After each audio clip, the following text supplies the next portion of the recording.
Good morning students. BSR unique classes में आपका स्वागत है। कल हम चर्चा कर रहे थे डायरेक्ट एंड इनडायरेक्ट स्पीच पर। साधारणतः हम किसी के द्वारा कही गई बात को दो प्रकार से व्यक्त कर सकते हैं।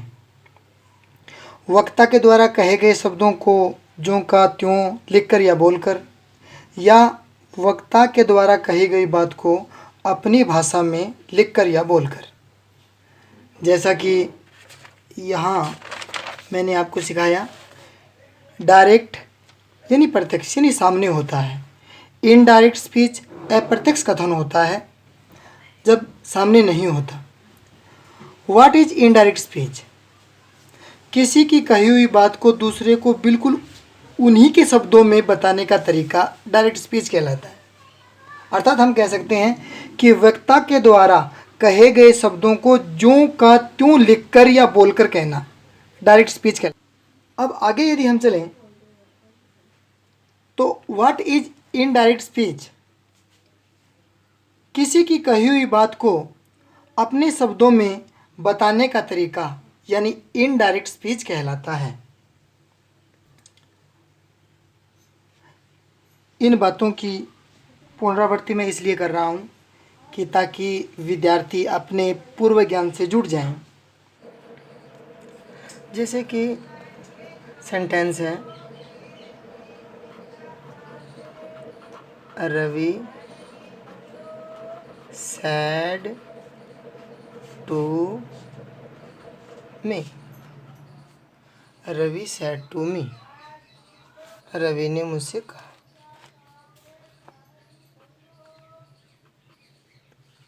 My father is at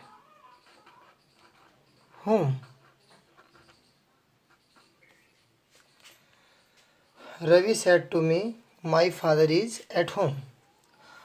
ये डायरेक्ट स्पीच है, डायरेक्ट नरेशन कह सकते हैं हम इसको। अब हमें इसे इनडायरेक्ट में कन्वर्ट करना है। देखिए बच्चों, सैड टू जो है वो रिपोर्टिंग वर्ब है, और रवि क्या है? रवि रिपोर्टर है, और मुझसे कह रहा है, मुझे रिपोर्ट दे रहा है कि my father is at home. तो रिपोर्टिंग वर्ब का जो टेंस है वो कभी नहीं बदलता है। ठीक है, इस बात का विशेष रूप से ध्यान रखना।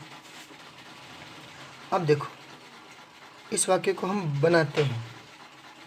वाक्य को बनाते हैं तो सबसे पहले हम, ये कौन सा है? ये डायरेक्ट स्पीच है, डायरेक्ट स्पीच। अब हम बनाएंगे इसका इनडायरेक्ट स्पीच। तो रवि, अब सेड टू आया हुआ तो हम बदल देंगे टोल्ड मी।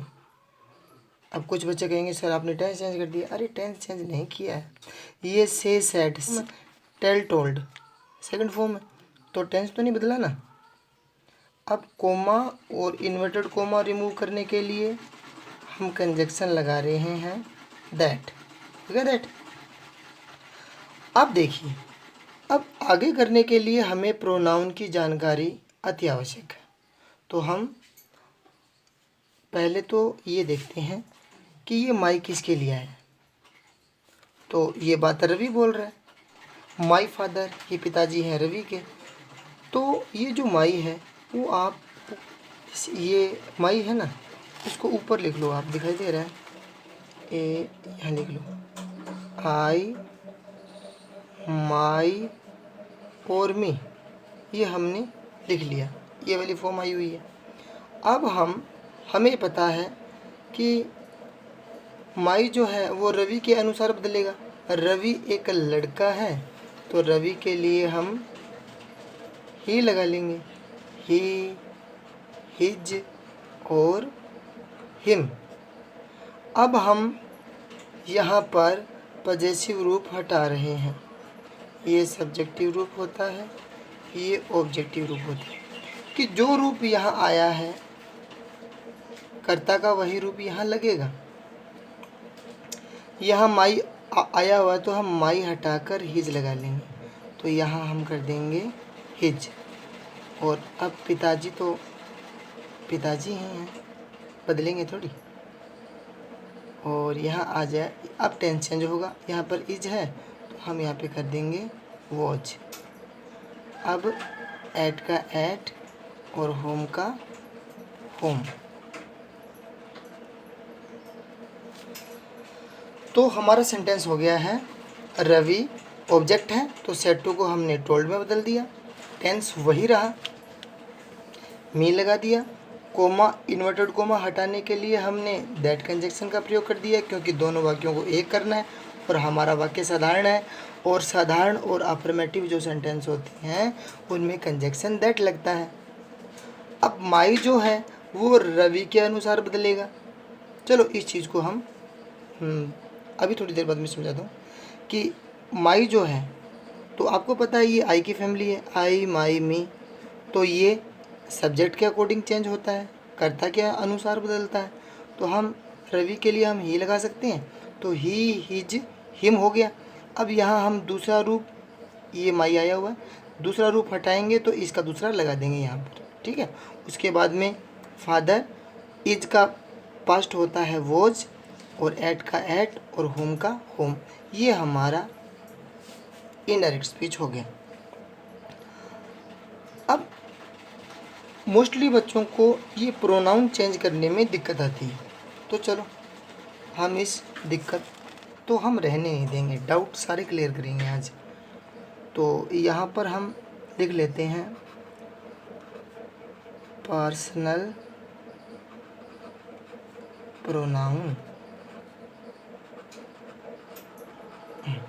अब देखो, कभी भी यहाँ पर दिखाई दे रहा है यहाँ माई, यानी अगर फर्स्ट पर्सन आता है, आई आता है या वी आता है या इसकी फैमिली आती है, आई माई मी और वी आवर अस, ये जो हैं वो फर्स्ट पर्सन है। फर्स्ट पर्सन बोलने वाले, और तो ये कभी भी आएंगे तो ये जो रिपोर्टर जो है हमारा, कौन है रिपोर्टर? रिपोर्टर है ये रवि, हाँ, यानी सब्जेक्ट के अनुसार, ठीक है। ब्रैकेट में लिख दूँ, हम ये वाक्य करें तो रवि, रवि के अनुसार, यानी आई और वी या आई माई मी, इसमें जो भी इसका रूप होता है, चाहे वो सब्जेक्टिव रूप है, चाहे वो पजेसिव रूप है अधिकार वाला, चाहे वो ऑब्जेक्टिव रूप है, ठीक है, ये जो रूप हैं वो कर्ता के अनुसार ही चेंज होते हैं। अब बात आती है सेकंड पर्सन की। सेकंड पर्सन कौन होता है? जिसके साथ में हम बात कर रहे हैं। तो सेकंड पर्सन कौन हुआ? यू, आपके साथ ही तो बात कर रहा हूँ, तो यू, योर और यू, ठीक है, ये सेकंड पर्सन होता है। ये हमेशा ऑब्जेक्ट के अनुसार, ऑब्जेक्ट के अनुसार चेंज होता है। जैसे ऑब्जेक्ट मी है ना, ये रहे ऑब्जेक्ट मी, उसके अनुसार होगा चेंज। अब फिर आता है यहाँ पर third person plural. Third person plural में होता है दे।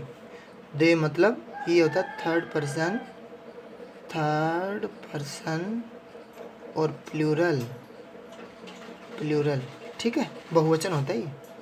तो दे का दूसरा रूप आएगा बच्चों देयर और थर्ड आएगा देम। इसमें कोई बदलाव नहीं करते हैं, नो चेंज। अगर दे यहाँ पर कभी भी दे, देयर, देम यदि आता है तो हम उसके अंदर किसी प्रकार का बदलाव नहीं करेंगे। और थर्ड पर्सन सिंगुलर भी होता है, third person singular, SINGULAR singular. जैसे ही होता है,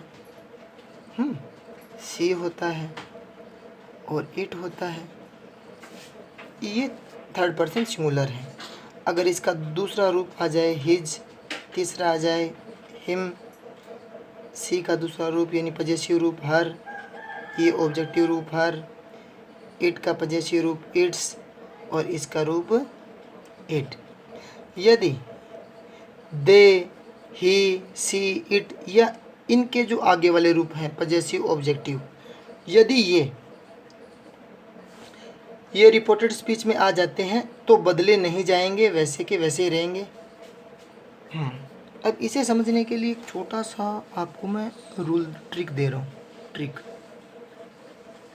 ट्रिक है ये SON।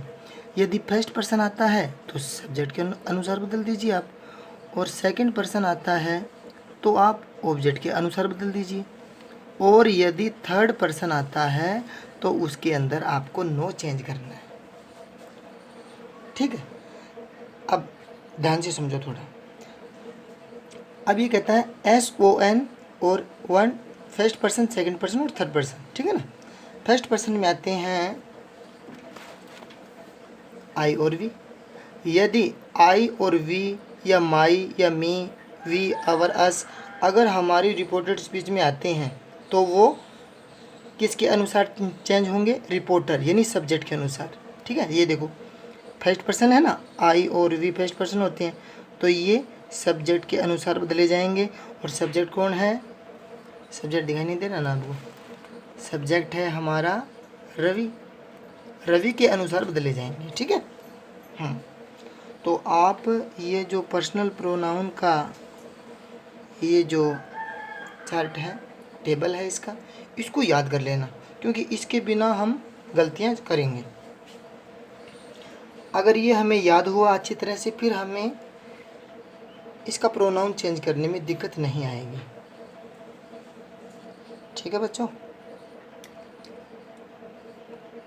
अगर आपको कुछ समझ में नहीं आया है तो आप कमेंट्स कीजिए, या अगले लेसन में मैं फिर ऐसे क्लियर कर दूंगा। अगर समझ गए हैं तो बहुत अच्छी बात है। बेस्ट ऑफ लक, यही तो मेरा एम है कि कोई डाउट न रहे।